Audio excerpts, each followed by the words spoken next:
আসসালামু আলাইকুম। আজকে প্রেজেন্টেশন দিতে আসছি। যদিও শরীরের অবস্থা খারাপ, গত কয়েকদিন আসতে পারিনি, কিন্তু কি করব। এটাই আমার ব্যাচেলরের মোটামুটি লাস্ট সপ্তাহ।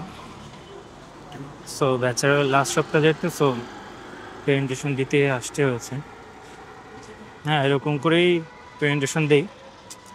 সো একটু পরে আপনারা আমার প্রেজেন্টেশনটা দেখবেন। সো প্রেজেন্টেশনের টপিক খুবই হাস্যকর এবং আমার অপছন্দের। মাইক্রো ক্রেডিট বা এমএফআই বা মাইক্রো ফাইন্যান্স ইনস্টিটিউটের যেগুলো ওমেন এম্পাওয়ারমেন্ট করে সেটার উপর আর কি। আসসালামু আলাইকুম, আশা করি ভালো আছেন। আম, আমাদের এই ইয়াতে আপনাদের সবাইকে স্বাগতম জানাচ্ছি।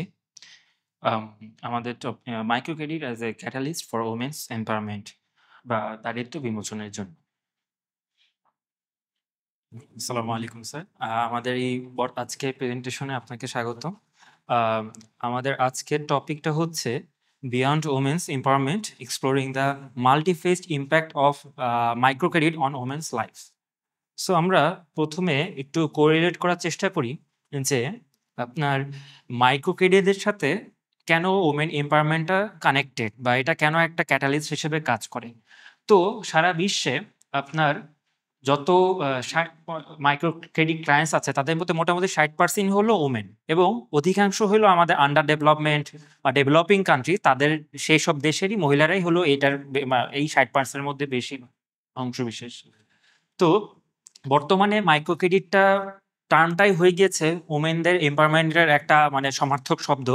এছাড়াও ইন্ডিভিজুয়াল এজেন্সি তৈরি করা বা নিজের ওয়েলবিংটা ইনক্রিজ করা এবং আপনার মাইক্রোপিস ক্রেডিটটা হলো ইকোনমিক ডেভেলপমেন্ট বা ওমেন এম্পাওয়ারমেন্টের একটা বিপরীত শব্দই হয়ে গিয়েছে, মানে সমার্থক শব্দ হয়ে গিয়েছে। এবং আমরা মাইক্রো ক্রেডিট শব্দটা শুনলে পোভার্টি এলিভেশন বা দারিদ্র্য বিমোচন এই জিনিসটাও আমরা সাদৃশ্য বা দেখতে পারি। তো আমাদের এই আজকের প্রেজেন্টেশনটা এগুলা নিয়েই কথা হবে যে কি মাইক্রো ক্রেডিট কি এবং এটার হিস্ট্রি কি এবং এটা কিভাবে কাজ করছে, ডেভেলপমেন্ট করছে এবং বর্তমান অবস্থা 2025 পর্যন্ত এটার আপডেট কি। তো এরপরে আমরা চলে যাই মাইক্রো ক্রেডিট জিনিসটা কি আসলে। সো আমরা যদি ডেফিনেশনে যাই যে মাইক্রো ক্রেডিট হলো এটা ফিনান্সিয়াল সার্ভিস বা টুল যেটা খুবই স্মল পরিমাণ লোন দেয়, বিশেষত যারা হলো খুবই গরিব রুরাল এরিয়া আছে, বিশেষত আহ, আপনার আন্ডার ডেভেলপ বা ডেভেলপিং কান্ট্রিতে, এবং খুবই পার্টিকুলারলি দেয়া হয় হলো ওমেনদেরকে। ওমেনদেরই কেন দেওয়া হয়? কারণ তাদেরকে অনেক আন্ডার ডেভেলপ বা ডেভেলপিং কান্ট্রিতে হলো আপনার তারা ফিনান্সিয়ালি খুব একটা কানেক্টেড না, যেখানে আমরা ওয়েস্টার্ন কান্ট্রিতে দেখতে পারি credit system, credit card system বা বাই অ্যান্ড সেলের ব্যাপারটা সেখানে যেহেতু ওমেন এম্পাওয়ারমেন্টও অনেক বেশি এবং মানে এই জন্য ক্রেডিট সিস্টেমের মধ্যে মোটামুটি ক্রেডিট সিস্টেম বলেন, ইন্স্যুরেন্স সিস্টেম বলেন, সব কিছুর মধ্যে মেল ফিমেল সবাই কানেক্টেড, যেটা আমাদের এই ডেভেলপিং বা আন্ডার ডেভেলপিং কান্ট্রিতে ওরকম করে কানেক্টেড না। যার কারণে হলো ফিনান্সিয়াল অ্যাক্টিভিটিতে পুরুষরাই বেশি কানেক্টেড, যেহেতু আমাদের এখানকার কালচার হিসেবে মহিলারা এই ফিনান্সিয়াল অ্যাক্টিভিটির সাথে ওরকম করে কানেক্টেড না। সো এই মাইক্রো ক্রেডিট সিস্টেমের মাধ্যমে মহিলারা এটার সাথে কানেক্টেড হচ্ছে এবং তারা নিজেদের এম্পাওয়ার করছে, বিভিন্ন এই টাকাটা বিভিন্ন কাজে লাগাচ্ছে। এবং এই মাইক্রো ক্রেডিট সিস্টেমের কারণে আপনার আম, আপনার 2080-র মধ্যেই বাংলাদেশ যদি তুলনা করি, বাংলাদেশের 94 থেকে 98% মহিলারাই মাইক্রো ক্রেডিট সিস্টেমের মধ্যে জড়িত হয়ে গিয়েছিল 1980 সাল বাবদ। আম, যেটা আসলে যদি আমরা 1950 সাল হিসেবে চিন্তা করি, ওয়েস্টার্ন কান্ট্রিতে অনেক আগের থেকে এই জিনিসটা চালু আছে বা ইয়া আছে। তো তারা এখান থেকে টাকা নিয়ে হলো নিজেদের বিভিন্ন ইনিশিয়েটিভ তৈরি করছে। সো এখানে একটা উদাহরণ দেখানো হয়েছে যে 2007 সালে একটা study, unifier supported income generating project, micro finance project, এটা সুদানের খারতম এলাকায়, হাজি ইউসুফ এলাকায় এই জিনিসটা রান করা হয়েছিল। সেখানে দেখা গিয়েছে যে 93% reported to having the freedom of manage their income as desired. মানে সেখানে তো আসলে গোত্রপ্রথা, সুদানে মেইনলি ইসলামিক প্লাস গোত্রপ্রথা একটা আছে, যার কারণে ফিমেলরা হলো ইকোনমিক অ্যাক্টিভিটির সাথে ওরকম করে জড়িত না, ম্যানরা বা গোত্র ভিত্তিক ভাবে জড়িত থাকে সর্বাধিক। তো এখন 93% এই লোনের কারণে বা মাইক্রো ক্রেডিটের কারণে তারা নিজেদের যে ফাইন্যান্সিয়াল ফ্রিডম সেটা অ্যাচিভ করতে পেরেছে এবং 71% মানুষ ফিমেলরা তাদের ডিসিশন মেকিং ইমপ্রুভমেন্ট আনতে পেরেছে। যেটা আমরা জানি যে মানে যখন ওমেন এম্পাওয়ারমেন্টটা হয় তখন তারা এই গোত্রভিত্তিক সমাজগুলোতে একটা ভ্যালু অ্যাড করতে পারে বা প্রেশার ক্রিয়েট করতে পারে অথবা ডিসিশন মেকিং এ একটা ভালো ইম্প্যাক্ট ফেলতে পারে। সো এই পজিটিভ সাইনগুলো দেখা গিয়েছিল সুদানের এই হাজি ইউসুফ এলাকায়। সো এটা ওমেন এম্পাওয়ারমেন্ট বলেন বা ফ্যামিলিতে ওমেনের যে পাওয়ার মেকিং সেই জিনিসটা বলেন, সেটাকে গ্রেটার পজিটিভভাবে ইনফ্লুয়েন্স করে এবং তাদের সেলফ স্টিম এবং কনফিডেন্সকে আরও প্রোগ্রেস করেছে। তো এখন আমরা মাইক্রো ক্রেডিটের ব্যাকগ্রাউন্ড এবং হিস্ট্রি নিয়ে একটু কথা বলবো। এবং প্রথমত 1970 সাল পৃথিবীর অর্থনৈতিক ইতিহাসে খুবই গুরুত্বপূর্ণ একটা সময়, কেননা সেই সময় আপনার দ্বিতীয় বিশ্বযুদ্ধের পরে যে গোল্ড স্ট্যান্ডার্ডটা ছিল, গোল্ডের বিপরীতে ডলার ছাপা হতো বা ব্যাংক নোট বা যেটা দেওয়া হতো, সেই সিস্টেমটা 1970 সালে এসে মানে ফল করা শুরু করেছিল বা আসলে জিনিসটা সাস্টেনেবল হচ্ছিল না। কেননা আমরা জানি এই করাপশনটা বা যেটাই হোক, যে সোনার বিপরীতে হাওয়ার উপর দিয়ে কাগজ ছাপা হচ্ছিল, যার কারণে ইকোনমি ব্যালেন্সটা নষ্ট হয়ে যাচ্ছিল। এবং এই সময় আসলে মাইক্রো ক্রেডিট সিস্টেমটা আস্তে আস্তে আপনার রিসার্চে আসা শুরু করে এবং যেহেতু ট্রেডিশনাল ব্যাংকিং তখন ফেল করছিল গোল্ড স্ট্যান্ডার্ডটার কারণে বা যেটা মানি প্রিন্টিং এর কারণে, এরপরে আমাদের দেশ হিসেবে যদি চিন্তা করি 1971 সালে আমাদের দেশ স্বাধীনতা লাভ করে এবং স্বাধীনতার পরই প্রচুর পরিমাণে দারিদ্রতা দেখা দেয়, দুর্ভিক্ষ দেখা দেয়, এগুলো আমরা দেখেছি। ঠিক একই সময় 1971 সালে আমেরিকার যে প্রেসিডেন্ট ছিলেন তিনি আপনার গোল্ড স্ট্যান্ডার্ড যে সিস্টেমটা ছিল সেটাকে তিনি অ্যাবলিশ করেন এবং এখানে উনি হলো অয়েল বেস যে ক্যাশ সিস্টেম পেট্রো ডলার সেটা আনেন। সো এই যে পুরাপুরি চেঞ্জটা, যার কারণে আসলে ডেবিট আপনার লোনের ব্যাপারটা বার্ষিক পুরা পৃথিবীতে একটা পরিবর্তন আসে এবং যেহেতু এখন হলো পেট্রো ডলার বেসড ইমপ্রুভমেন্ট হবে, সো এখানে লোনের ব্যাপারটা খুব ভালোভাবে আসে। সো আমরা এখানে এরপরে 1976 সালে মোহাম্মদ ইউনুস বাংলাদেশে গ্রামীণ ব্যাংক প্রতিষ্ঠা করেননি, তিনি কার্যত শুরু করেন। এখানে একটু হিস্ট্রি বলি। উনি 1970-71 সাল বা 73 সাল পর্যন্ত আমেরিকায় ছিলেন, ওখানে পড়াশোনা করছিলেন এবং 71 সালে যখন এই আপনার গোল্ড স্ট্যান্ডার্ড হয় তখন পরে হলো ওনার পড়াশোনা শেষ করে বাংলাদেশে আসেন এবং এখানে দেখেন যে এখানে সুদীজন যারা আছে তারা 100 গুণ 200 গুণ সুদে টাকা ধার দিচ্ছিল, যেটা আসলে মানে প্রফিট হোক, একটা গরিব মানুষের প্রফিট পর্যন্ত যে সে এখানেই কাজে লাগায়, ব্যবসা হোক বা যেটাই হোক, প্রফিটটা পর্যন্ত মানে গ্যাদার করে নিচ্ছিল। সো এই আনজাস্টিস দেখে সে আসলে এমন একটা সিস্টেম যেটা হলো মাইক্রো ক্রেডিট, তিনি প্রোগ্রামটা চালু করেন সে সময় মাত্র $27, মানে 405 টাকা দিয়ে উনি ইনিশিয়েটিভটা শুরু করেন। 42 জন মহিলার মধ্যে উনি এই 405 টাকা লোন দিয়ে শুরু করেন। তো এখানে কিছু বেসিক ছিল যে এসব লোনে কোনো টাকা ইন্টারেস্ট থাকবে না, থাকলেও খুবই কম। যেখানে ছিল আপনার 100-200% সুদীজন যা মহাজন যারা করতো, সেখানে উনি একদম লোন রাখেন নাই এবং উনি মেইনলি হলো গ্রুপ বেসড 5 জনের গ্রুপ করেছিলেন, গ্রুপের মধ্যে 2 জনের মধ্যে টাকা দিতেন আর বাকি তিনজন যারা ছিল তারা এটা পে করবে। সো সবাই মিলে যদি পে করতো, তাদের হলো ক্রেডিটটা ঠিক থাকতো এবং তাদের একটা ভ্যালু অ্যাড হতো যে না তারা সময় মতো লোন পে করছে, তাদের আমরা আরো লোন দিতে পারি। সেরকম করে ছোট ছোট থেকে উনি শুরু করেছিলেন মাত্র 405 টাকা থেকে 42 জনের মধ্যে ডিভাইড করি। এবং পরবর্তীতে যখন হলো 1980 সালের দিকে আসে তখন দেখা যায় 94 থেকে 98% মহিলারা যারা মাইক্রো ক্রেডিটের ক্লায়েন্ট তারা গ্রামীণের আন্ডারেই আছে এবং মানে তারা ওখান থেকে নিচ্ছে বেশিরভাগ যারা মহিলারা আছে, বিশেষ করে আপনার ভিলেজ এরিয়াতে।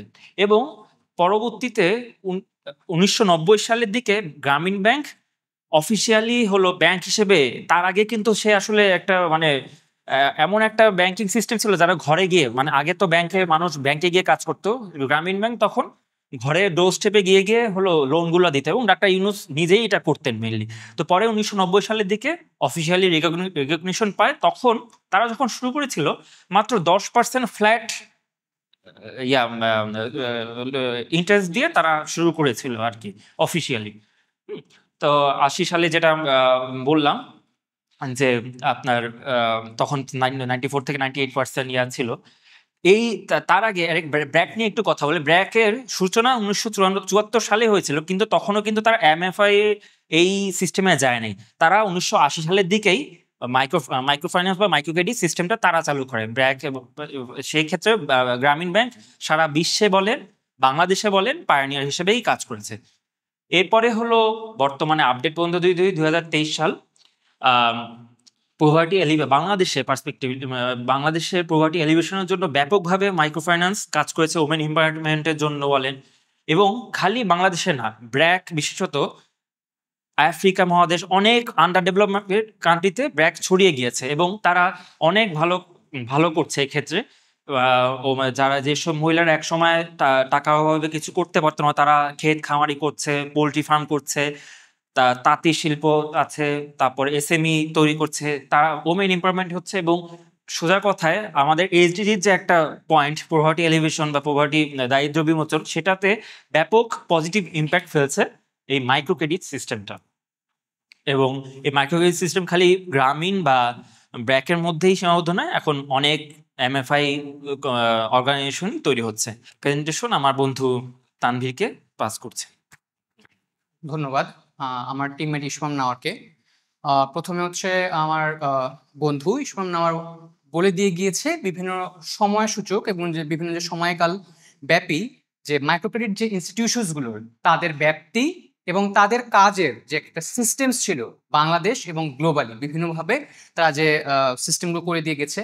এছাড়াও আমরা দেখেছি ইউএনএফপি এর যে প্রজেক্টগুলো ছিল মাইক্রো ক্রেডিট ধরন রিলেটেড যে প্রজেক্টগুলো ছিল সে ব্যাপারেও আমার বন্ধু আলোচনা করে গিয়েছে। আমি এখন আপনার সামনে তুলে ধরবো যে তারা হচ্ছে আরো কি ধরনের কাজগুলো করেছিল এবং যেহেতু সে অর্গানাইজেশনের নামগুলো বলে দিয়ে গিয়েছে, আমি এখন সে অর্গানাইজেশনের যে ভিতরকার যে কাজগুলো বিশেষ করে ডিপ অ্যানালাইসিস এবং হচ্ছে অন্যান্য যে কাজগুলো সেগুলোর ব্যাপারে বলবো, যেগুলো মাইক্রো ক্রেডিটের মাধ্যমে যার ফলে একটা নারীর ক্ষমতায়ন হয়েছে, একটি নারী স্বাবলম্বী হতে পেরেছে এবং শুধু এটাই নয়, সে তার পরিবারকেও সাপোর্ট দিতে পেরেছে। আজকে সে তার পরিবারের একটা গুরুত্বপূর্ণ মেম্বার হতে পেরেছে, যে শুধুমাত্র একজন গৃহ কর্ত্রী হিসেবে নয়, মানে একজন হচ্ছে যে হাউস ওয়াইফ হিসেবে যেটাকে বলছি, সে হাউস ওয়াইফ হিসেবে নয়, সে কিন্তু এখন একজন গুরুত্বপূর্ণ ডিসিশন মেকিং এর কাজে, মানে সিদ্ধান্ত নেওয়ার জন্য, পরিবারের সিদ্ধান্ত নেওয়ার জন্য, পাশাপাশি ইনকামের আরেকজন ইনকাম যে মানে আয় করবে, মানে আয় করার জন্য একজন হয়েছেন। সেটা হচ্ছে এখানে বলার জন্য আমি এখানে এনেছি। সো এখন আমি আনছি যে এমপাওয়ারমেন্ট থ্রু টার্গেটেড সাপোর্ট। আমরা দেখেছি যে মাইক্রো ক্রেডিট যে অর্গানাইজেশনগুলো ছিল তারা প্রথমে এভাবে করে সাপোর্ট দেওয়ার চেষ্টা করেছে যে সিস্টেমেটিক চ্যালেঞ্জেসগুলোর মধ্যে যেগুলো এনেছিল একটা হচ্ছে ফাইন্যান্স ছিল, এবং হচ্ছে ডিসক্রিমিনেশন এবং সোসিও কালচারাল ব্যারিয়ার্সগুলো, এইগুলোকে আগে ভাঙতে হবে। দেখুন, আমি যদি প্রথম দিয়ে শুরু করতে চাই, তাহলে প্রথমে যখন 1980 সাল বা 70 সালের পর আমি 70 সাল থেকে শুরু করি, 1970 সালের পর যখন মাইক্রো ক্রেডিট সিস্টেমটা বাংলাদেশে কেবল চালু হচ্ছে, তখনও কিন্তু অনেক পুরুষ ছিল যারা হচ্ছে মানে স্বামী, বিশেষ করে তাদের পরিবারের স্বামীরা ছিল যারা চাচ্ছিল না যে মহিলারা কাজে যাক, বা সে যেহেতু ইনকাম করছে, মানে সে আয় করছে, তার হচ্ছে মহিলার দরকার নেই সেও একটা আয়ের আর একজন লোক হোক, তো আয় করে আনো, এরকম চাচ্ছিল না। এমনকি তারা এই ব্যাপারে পুরোপুরি ডিসিশন মেকিং এর জন্য তারা হচ্ছে কোনোভাবে তাদেরকে পারমিশনও দিচ্ছিল না। যার কারণে তখন দেখা যাচ্ছে যে আগে সোসিও কালচারাল ব্যারিয়ার্সটা একটা মহিলার, সে যেন পরিবার থেকে একটা সাপোর্ট পায়, পরিবার থেকে তাদেরকে যেন সাহায্য করা হয়, সেটাকে আগে ভাঙতে হবে এবং সেটা থেকে তাকে কিভাবে সাহায্য করা যায় সেই জিনিসটাকে এখানে নিয়ে আসার চেষ্টা করা হয়েছে। ফাইন্যান্সের ক্ষেত্রে আমরা জানি যে বিভিন্নভাবে যে ফাইন্যান্সিয়াল যে হেল্পটা, অর্থনৈতিক সাপোর্টটা যেন পেতে পারে, এটা একটা ব্যাপার ছিল।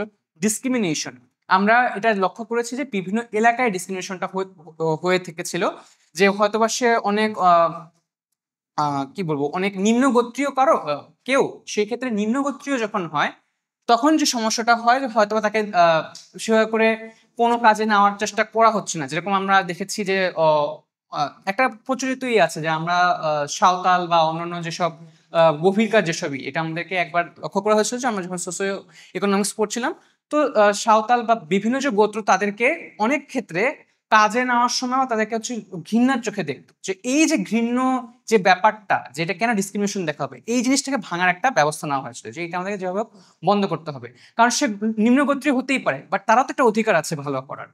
এমনকি শুধু এটাই না, দেখা গিয়েছে যে গ্রামের মহিলারা অনেকটা ক্ষেত্রে পিছিয়ে ছিল। শহরের যারা মহিলারা ছিল বা মেয়েরা ছিল তারা হয়তো পড়াশোনা করতে পারতো, গ্রামের তখন মহিলারা সেভাবে পড়াশোনা করতে পারতো না, সেদিক থেকেও তারা পিছিয়ে ছিল। তাহলে নিম্নগোত্রীয় এবং যারা পড়াশোনা করতে পারতো বা পারতো না, তাদের মধ্যে এই যে বিভেদটা, এই যে ডিসক্রিমিনেশনটা, তাদেরকে কাজে নেওয়ার জন্য, কাজ শেখানোর ক্ষেত্রে তাদের যে দেখা গেছে যে ল্যাকিংস, এই যে পিছনের জিনিসটা, এটাকে আগে ভাঙতে হয়েছে।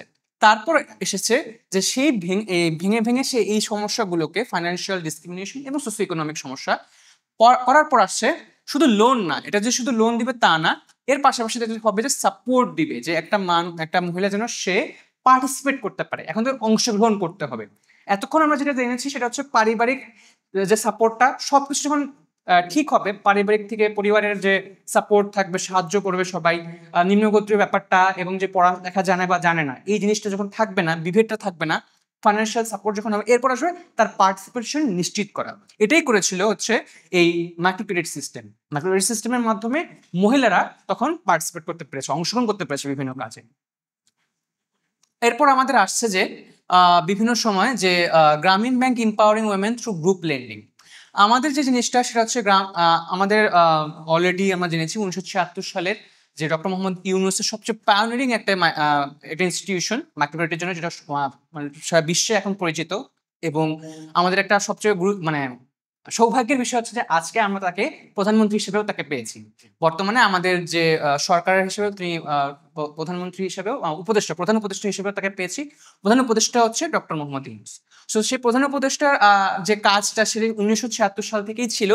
তিনি এখানে হচ্ছে আস্তে আস্তে ছোট গ্রুপ করে তৈরি করেছিলেন এবং সেই ছোট গ্রুপকেই যে সমস্যাগুলো, যে ছোট গ্রুপ করে একসাথে যখন একটা গ্রুপ হিসেবে করা হয়, তখন যে সুবিধাটা, সেই সুবিধাটা হচ্ছে যে যখন একসাথে সবাই কাজ করে, কাজের স্পৃহা বাড়ে, কাজের স্পৃহা বাড়ার ফলে তখন তাদের ইনকামটাও বাড়ে, ইনকাম বাড়ার ফলে তখন তারা খুব সহজেই লোনগুলোকে পরিশোধ করতে পারে। এই জিনিসটা এখানে দেখানো গেছে। এবং সবচেয়ে গুরুত্বপূর্ণ ব্যাপার হচ্ছে 97% যেসব মহিলা ছিল, 97% যে মহিলারা যেসব লোন নিয়েছিল, 97% ক্লায়েন্টই ছিল হচ্ছে মহিলা। So decision making power for women borrowers with over 97 of its clients being women as of 2023. তো যার কারণে দেখা গেছে হাউস হোল্ড ইনকাম বেড়েছে সেই সব মহিলা যারা মাইক্রোক্রেডিট লোন নিয়েছিল, এবং 97% মহিলারা ক্লায়েন্ট ছিল, যারা মহিলারা তারা হচ্ছে লোন নিয়ে সেটা পরিশোধ করতে পেরেছে। এরপর আমাদের আসছে ব্র্যাকেট যে ইস্যুটা, এটাকে না বললেই নয়। ব্র্যাক সেটা হচ্ছে comprehensive support for women development. যেই সাপোর্টটা তারা দিয়েছে সেটা হচ্ছে ব্র্যাক হচ্ছে যেহেতু গ্লোবালি একটা খুব গুরুত্বপূর্ণ প্রতিষ্ঠান এবং এটাও খুব নাম করা প্রতিষ্ঠান গ্রামীণ ব্যাংকের মতোই, তো তারা হচ্ছে ওয়েমেনকে টার্গেট করেছিল এবং থ্রু সেলফ হেল্প গ্রুপস এর মাধ্যমে ঠিক একই রকম, মানে তারা ছোট গ্রুপ করেছিল এবং তারপর ব্যাংক যেটা করেছে যে প্রথমে তারা এটাকে এসেনশিয়াল ট্রেনিং, হেলথ এডুকেশন নিশ্চিত করেছে, এন্টারপ্রেনারশিপ নিশ্চিত করেছে। এর ফলে যেটা হয়েছে দেখা গেছে 2023 সালে 7 মিলিয়ন ওয়েমেন, 7 মিলিয়ন যে ওয়েমেন ছিল, 7 মিলিয়ন মহিলারা যে ছিল, তো 70 লক্ষ মহিলারা তখন তারা হচ্ছে ব্র্যাকের মাধ্যমে সার্ভড হয়েছে। এবং তাদের যে অর্থনৈতিক যে স্ট্যাটাসটা, তাদের যে অর্থনৈতিক যে উন্নয়ন, সেটা সাধিত হতে সম্ভব হয়েছে এবং তাদের ইনকাম বেড়েছে, তাদের পরিবারের এখন সে একটা অ্যাসেট। কত ভালো একটা ব্যাপার। তাহলে মাইক্রো ক্রেডিটের মাধ্যমে সে এখন, আগে একটা পরিবারের হয়তোবা যে একটা সমাজ ছিল যেটাকে মনে করা হতো যে পরিবারের মহিলাটা হচ্ছে হয়তোবা একটা বোঝা, যদি এটা উচিত না, কিন্তু এটা কিন্তু হয়ে আসছে যে হয়তোবা মহিলাটাকে হচ্ছে সে একটা মানে একজন হাউস ওয়াইফ হিসেবেই থাকবেন, সে কোনো সময় হচ্ছে মানে গৃহকর্ত্রী, মানে যেটা হচ্ছে আমরা খালি বলছি এইভাবে করে ধরা হতো, মানে একটা হাউস ওয়াইফ হিসেবেই থাকবে। সে কিন্তু শুধু হাউস ওয়াইফ না, সে এখন কিন্তু ইনকাম জেনারেশনের জন্য সাহায্য করছে। এটা একটা ভালো একটা উদ্যোগ এসেছে এর ফলে। এরপর আসছে হচ্ছে economic empowerment through micro credit. এখানে হচ্ছে ক্যাটালিস্ট হিসেবে আমরা দেখেছি মাইক্রো ক্রেডিটকে। আজকের উন্নয়ন যে হয়েছে, এটার ক্যাটালিস্ট মানে হচ্ছে যেটার মাধ্যমে এই যে উন্নয়নটা সাধিত হচ্ছে, যে একটা মানে আমরা যদি বলি মানে যে শক্তিটা মানে হচ্ছে যে শক্তির মাধ্যমে বা যে সাহায্যের মাধ্যমে, অপরচুনিটিস এর মাধ্যমে আজকে সব সম্ভব হচ্ছে, সেটা হচ্ছে মাইক্রো ক্রেডিট। এখন আসছে মাইক্রো ক্রেডিটের মাধ্যমে কিভাবে করে কমে কত পার্সেন্ট কি কি উন্নয়ন সাধিত হয়েছে, কত শতাংশ নারীর উন্নয়ন হয়েছে, কিভাবে করে উন্নয়ন হয়েছে এবং কি কি পরিমাণ ক্লায়েন্টস পরিমাণ শতাংশ এখানে আসছে। আমরা প্রথমেই দেখছি মানে 60%, মানে 60% অফ দ্য যে ক্রেডিট ছিল মাইক্রো ক্রেডিট ক্লায়েন্টস, এটা কিন্তু ওয়েমেন।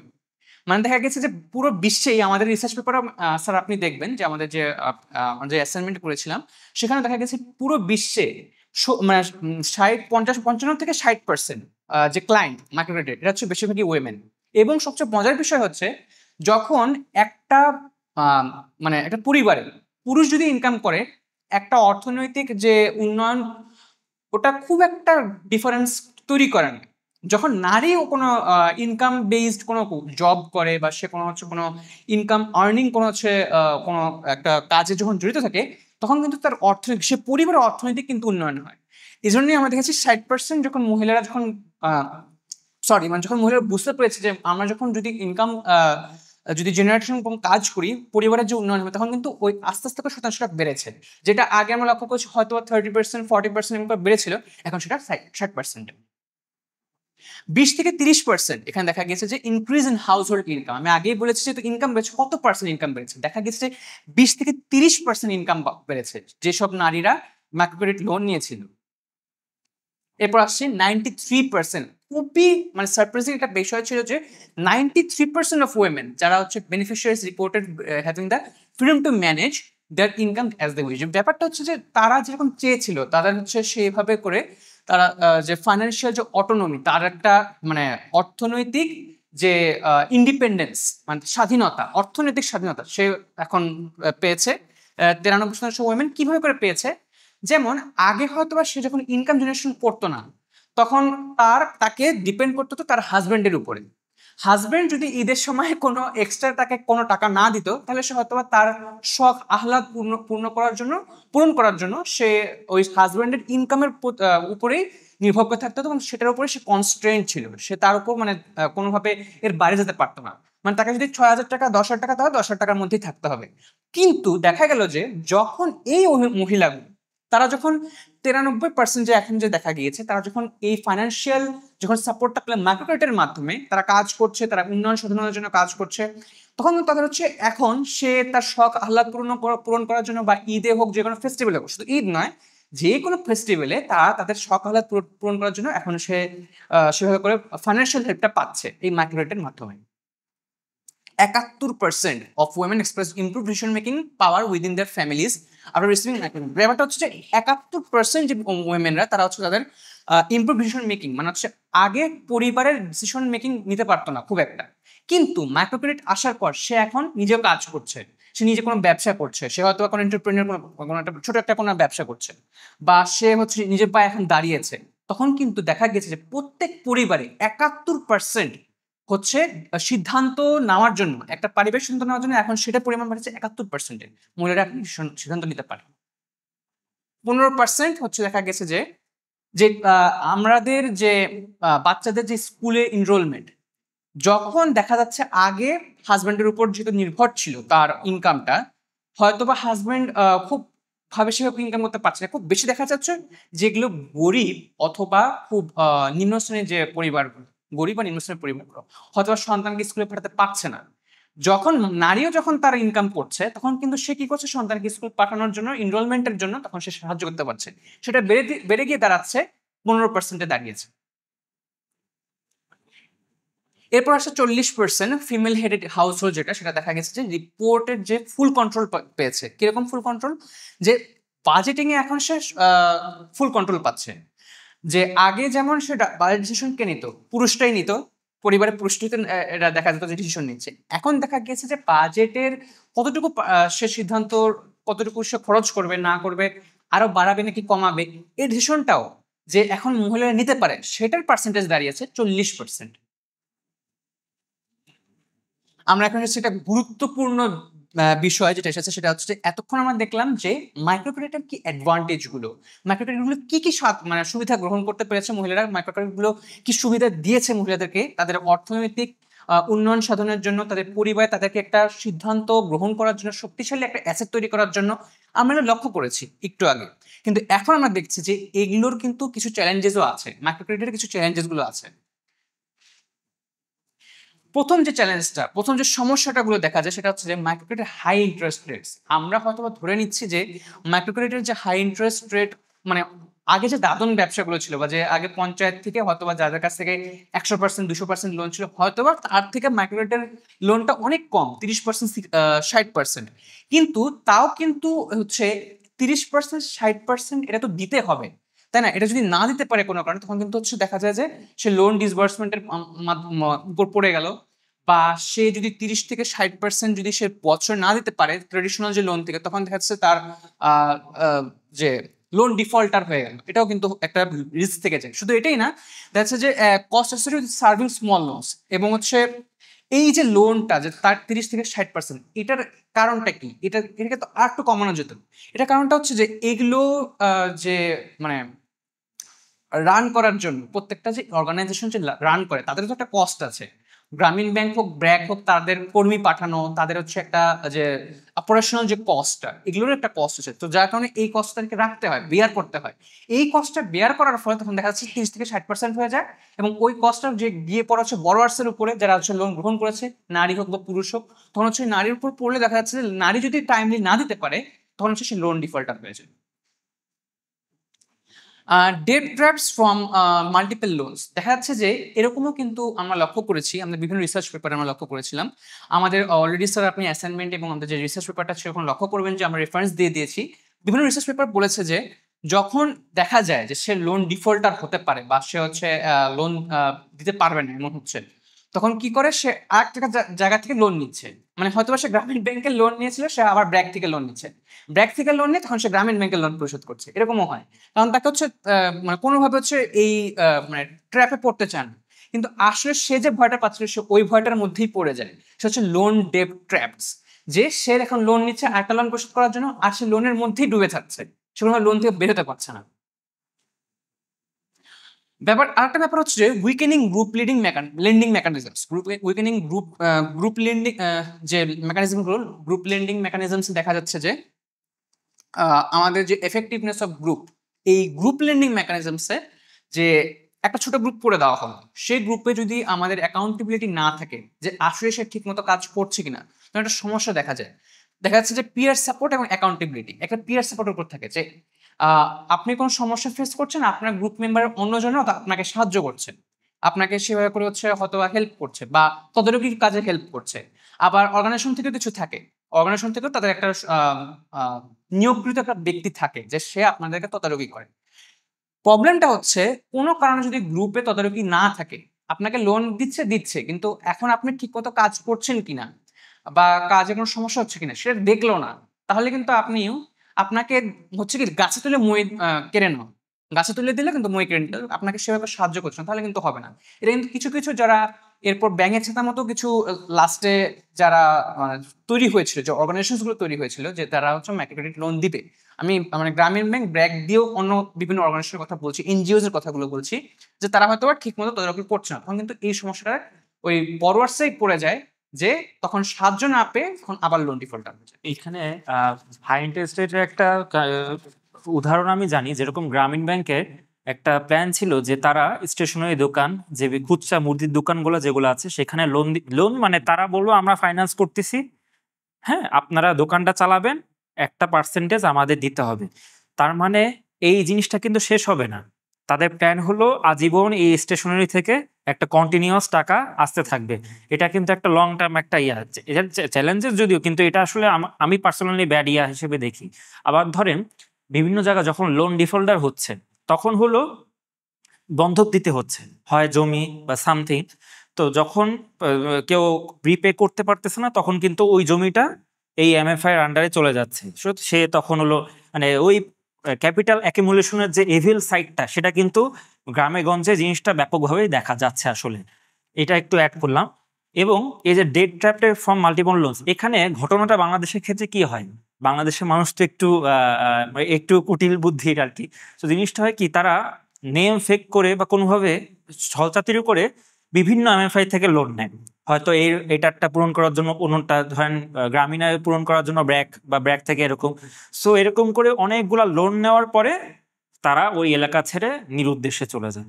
হয় ঢাকায় চলে এসে কাজ করে বা বস্তিতে থাকে, কিন্তু সেখানে যে লোনের যে অফিসার আছে তারা তাকে পায় না।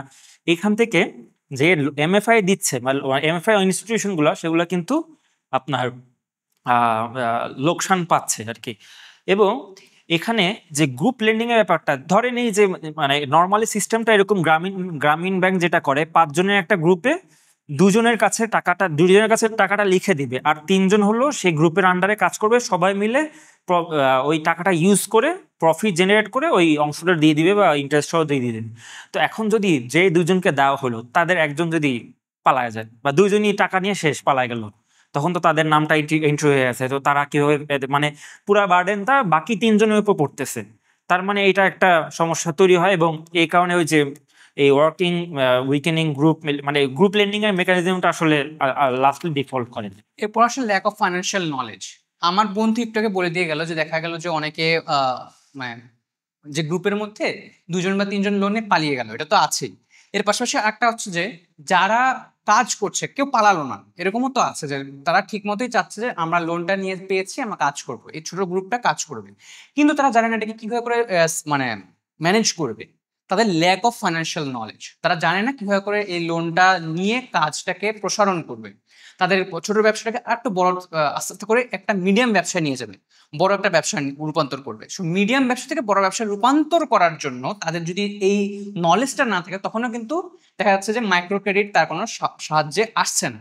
এটা কিন্তু প্রচুর হয়েছে এর আগে, যে আমরা লক্ষ্য করেছি একটা রিসার্চ পেপারে, যে সুদানে যেরকম আমাদের সাকসেস স্টোরি যেমন আছে, সুদানে কিন্তু এরকমও হয়েছে যে হয়তোবা সে নিয়েছে মাইক্রো ক্রেডিট, তাদেরকে বলা হচ্ছে যে এইভাবে করে করা ভাবে করা হবে, কিন্তু তার যেহেতু ল্যাক অফ নলেজ ছিল যে এই লোনটাকে নিয়ে টাইমলি পরিশোধ করতে হবে, এবং পরিবারের যে খরচগুলো হয়তোবা এককালীন সময় সে পেয়েছে লোনগুলো, কিন্তু পারিবারিক যে খরচগুলো, সেই খরচগুলো হয়তোবা বাড়িয়ে দিয়েছে। আগে হয়তোবা সে খরচগুলো বাড়ানো ছিল, মানে যে পরিমাণ খরচ করতো তার থেকে বেশি খরচ বেড়ে গিয়েছে। বেশি খরচ বেড়ে যাওয়ার কারণে এখন সে তার লোনটা কাজে লাগানোর থেকে বরং হচ্ছে দেখা গেছে যে লোনটা কোনো মানে সে পরিমাণ তার কাজে আসছে না, মানে সে কাজে লাগানো হচ্ছে কোনো স্মল বিজনেসে, বাট পরিবারের খরচ বাড়িয়ে দিয়েছে, যার ফলে হচ্ছে কোনো কাজ আসছে না, এটাও হয়।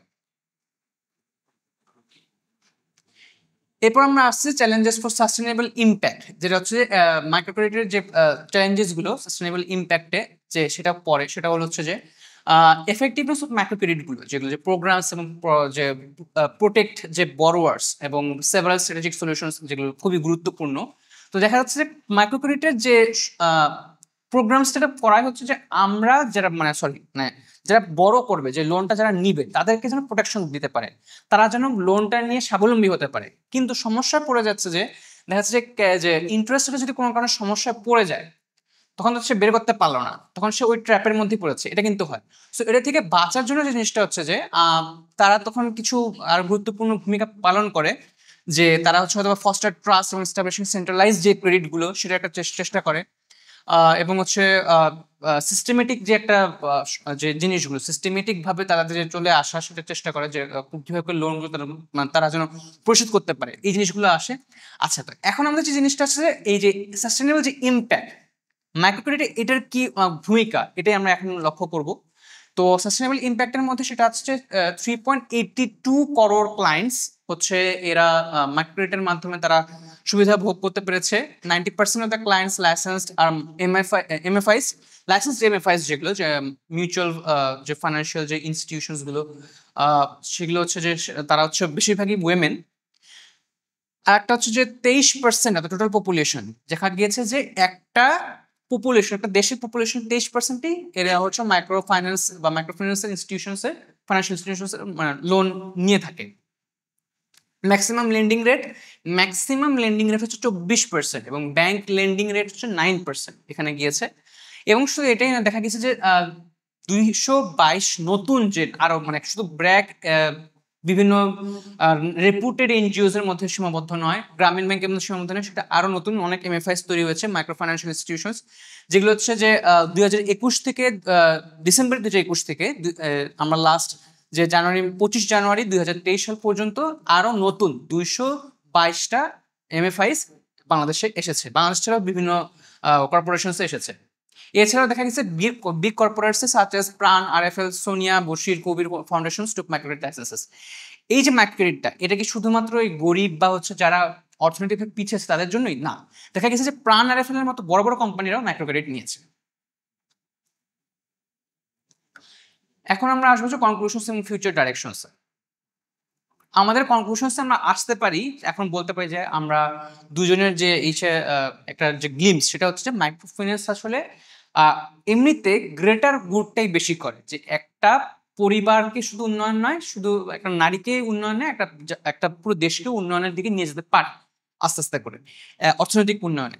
এছাড়া আমরা যেটা দেখেছি যে empowerment of financial access, empowerment of financial access, সেটা হচ্ছে যে আজকে যে মহিলাটা সে সে ফাইন্যান্সিয়াল এমপাওয়ারমেন্ট পাচ্ছে, স্বাবলম্বী হতে পারছে, ইনহেন্স ডিসিশন মেকিং পাওয়ার, সে আজকে সিদ্ধান্ত নিতে পারছে, এবং চ্যালেঞ্জেস টু এফেক্টিভনেস, সেটা হচ্ছে সে চ্যালেঞ্জগুলো সে মোকাবেলা করতে পারছে।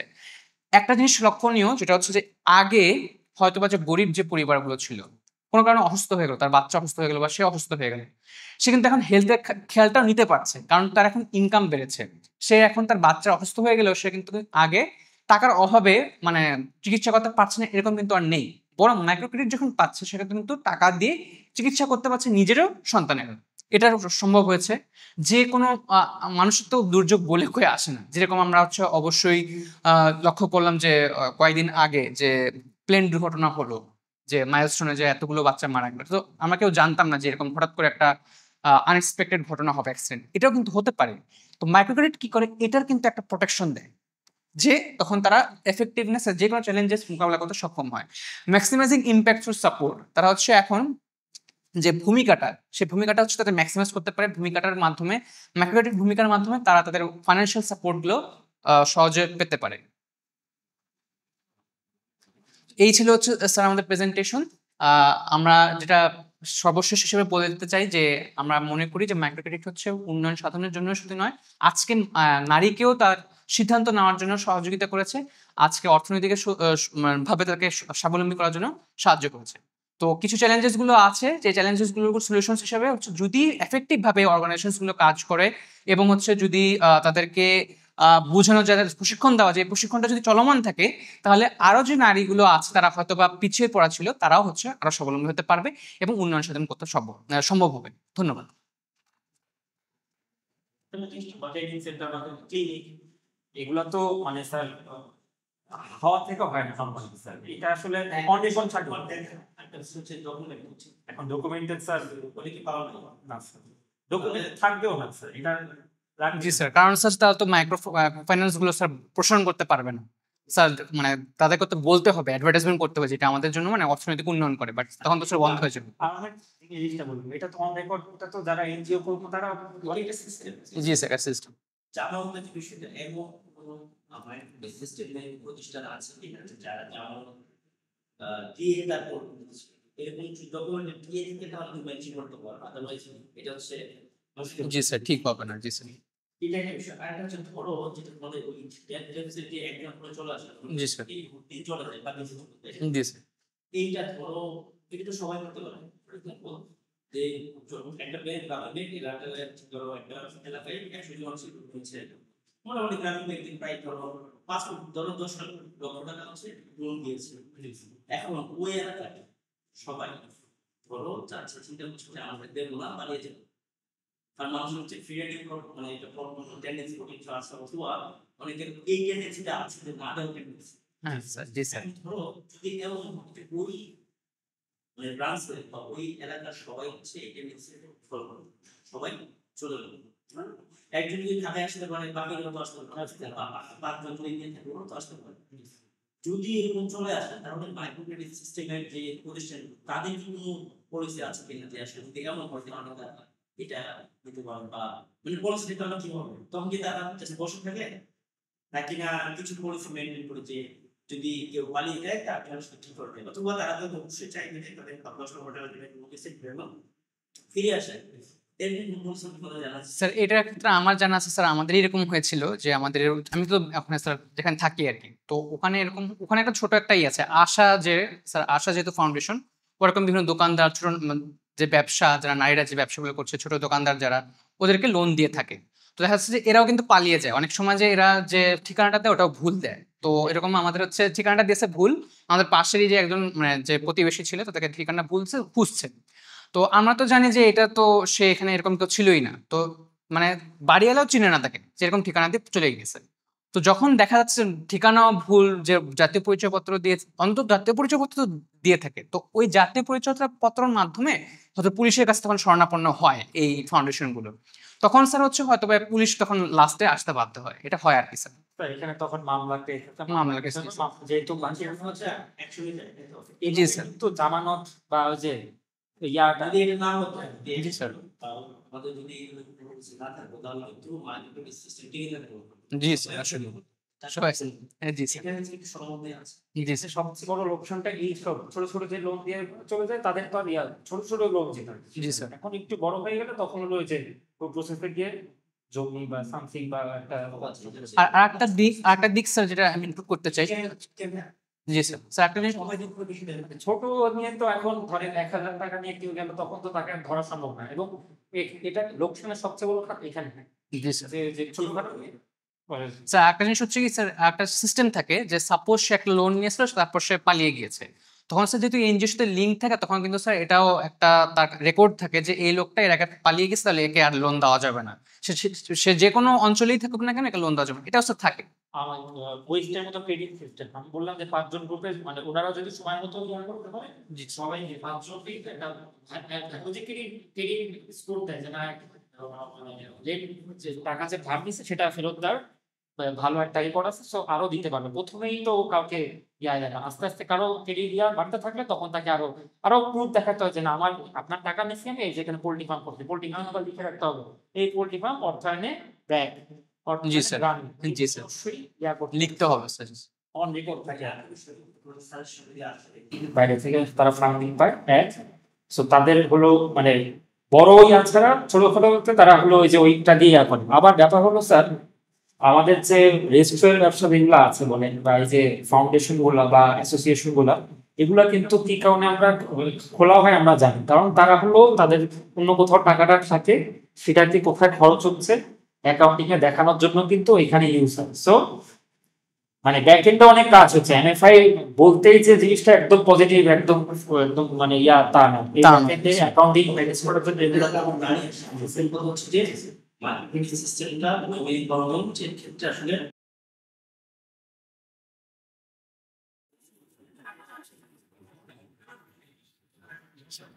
মেঘলা আকাশ, আল্লাহ জানে কতটুকু বৃষ্টি হয়।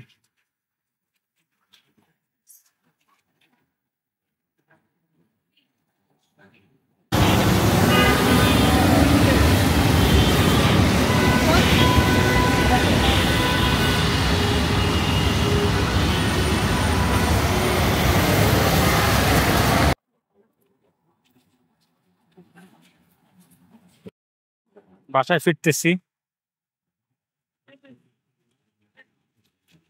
আপনার কি মনে হয় যে আমি এমএফআই এরকম করে সমর্থন করি? মোটেও না, ফালতু একটা জিনিস।